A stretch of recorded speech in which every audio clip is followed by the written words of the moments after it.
Bonjour Mickaël. Bonjour Sana. Donc merci d'être avec nous aujourd'hui. Je t'en prie, bienvenue dans ma salle de réunion. Merci. Donc déjà avant de commencer, est-ce que tu peux te présenter brièvement? Alors moi c'est Mickaël Desbois. J'ai pour vocation à être à Microsoft depuis maintenant 7 ans. Et depuis ces 7 dernières années, en grosso modo, je suis passé au support SharePoint. Je suis un peu passé chez les TAM.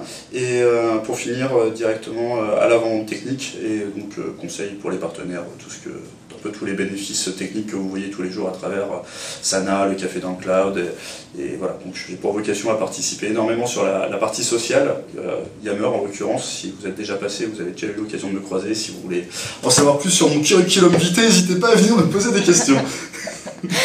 Non, je pense aussi ils ne vont pas hésiter à te solliciter. Donc Mickaël, justement en parlant de social, effectivement aujourd'hui tu es administrateur de notre réseau Yammer qui est dédié à nos partenaires. Exactement. Et à ce juste titre, il n'y a pas que... On entend souvent parler justement de réseau social d'entreprise. D'après toi, quelle est la philosophie justement de ce type de réseau? À quoi ça peut bien servir et comment bien l'utiliser?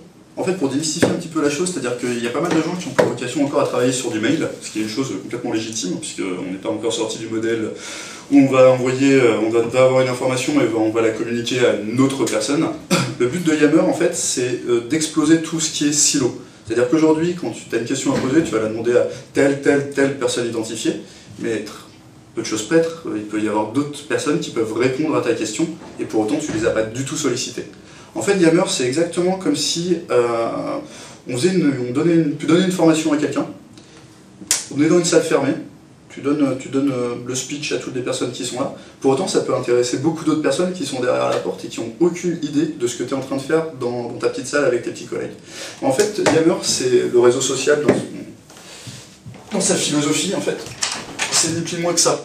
C'est-à-dire que la personne qui a envie de suivre ton information, qui a envie de participer, que ça soit en apportant des choses ou en prenant l'information qui est ici pour la redispatcher ou pour intégrer d'autres interlocuteurs qui pourraient être utiles, et bien en fait, Yammer, c'est la porte ouverte. C'est-à-dire que c'est la porte ouverte à tout, c'est le partage de la connaissance, et c'est plus la philosophie de tiens, j'ai envie de monter mon projet, donc je vais prendre mes petits copains qui sont dans mon open space ou à travers Microsoft, on va tous se mettre dans une petite salle.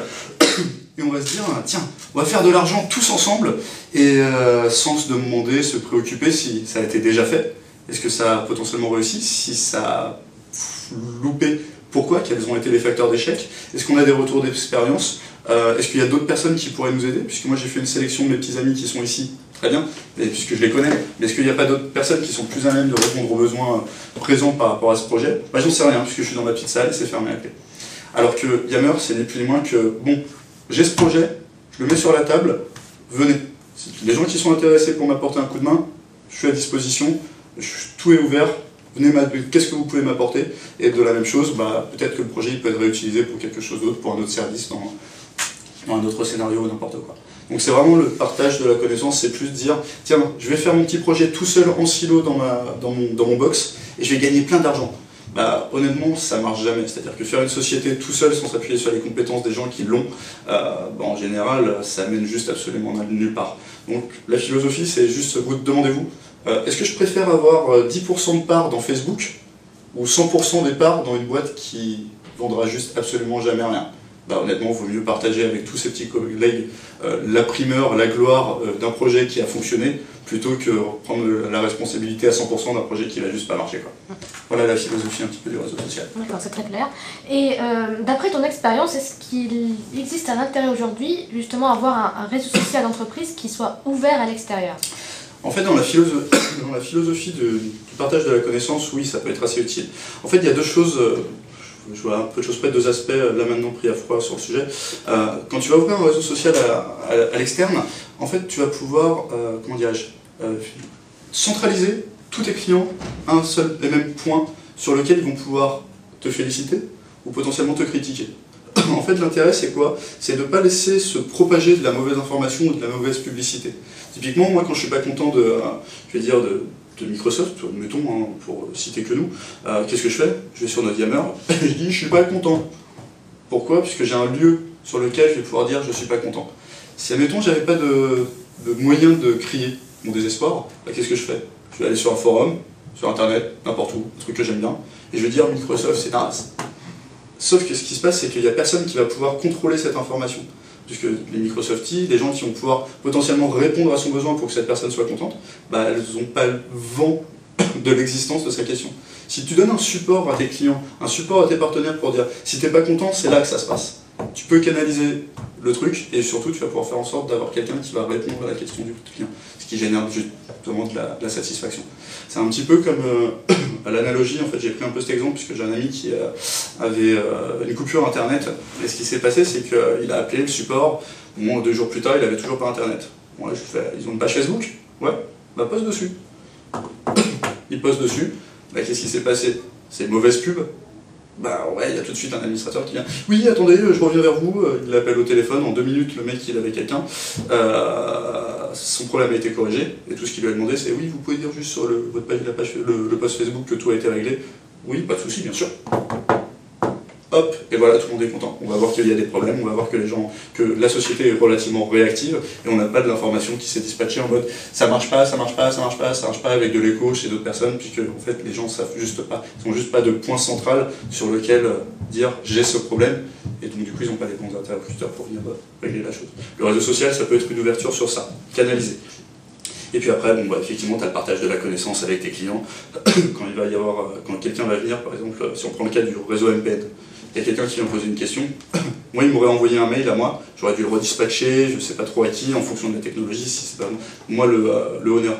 Bah là, ce qui se passe, c'est que la question elle arrive, et là on a tous les experts, Sana, toi, Mehdi, Guillaume, tout le monde qui vient en mode oui, bah ouais, on va régler le problème, et si c'est pas nous, bah, on va attaquer d'autres personnes, et du coup on se retrouve avec une population de personnes qui vont autour. En fait, le social, dites-vous bien que c'est juste le futur de l'informatique en termes de collaboration, et potentiellement si vous n'alliez pas, vous allez continuer à travailler comme avant, ça va être très bien, pas de souci. Mais il y a encore des gens qui travaillent sur Windows XP, ok, continuez à travailler, mais c'est pas dans le sens du vent, c'est pas dans le sens du progrès, c'est pas dans le sens de l'intégration avec nos futurs produits.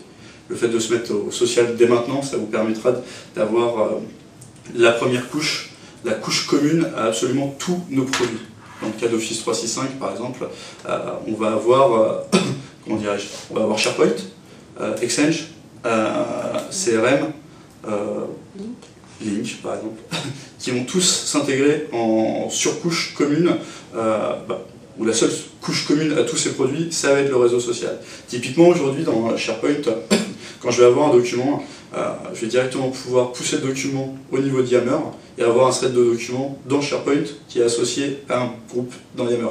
En gros, le but du jeu, c'est que l'intégralité des conversations soit sur un réseau social et qu'on puisse binder ces conversations à des documents. Donc quand bien même je n'aime pas du tout Yammer, j'ai pas du tout envie d'aller sur un réseau social, moi ce que je veux c'est du mail, m'envoyer des SMS et envoyer mes fax. Très bien. Pas le choix en fait, ce qui va se passer, c'est que quand je vais ouvrir mon petit document sur mon SharePoint, je vais avoir directement le thread de discussion, que je le veuille ou non, j'aurai les bonnes informations, les bonnes personnes qui ont discuté déjà sur ce document, et je vais éviter de me reposer les mêmes questions que tout le monde s'est posé en ouvrant le document.